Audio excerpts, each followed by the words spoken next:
মার মার মার পালা পালা পালা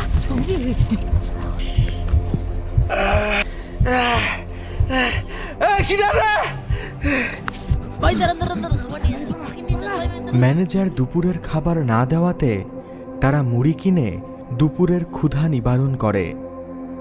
এই তোরা কাজে ফাঁকি দিয়ে এখন বসে নাস্তা করছিস কেন? এখনো তোরা প্লাস্টারের কাজ শেষ করতে পারলি না? স্যার আমরা তো ঠিকমতো কাজ করেই যাচ্ছি, আমরা তো কাজে ফাঁকি দিচ্ছি না। তাহলে প্লাস্টারের কাজ এখনো শেষ হয়নি কেন?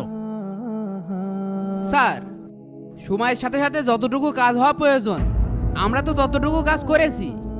না, তোদের কাজ ঠিক মতো হচ্ছে না। আজকের মধ্যেই এই 2 বিল্ডিং এর কাজ শেষ করবি। এই যা যা কাজ শুরু কর, যা যা যা প্লাস্টারের কাজ শুরু কর। ধর যা আমি এসছি। স্যার সিমেন্ট শেষ হয়ে গিয়েছে, একটু সিমেন্টের ব্যবস্থা করে দেন।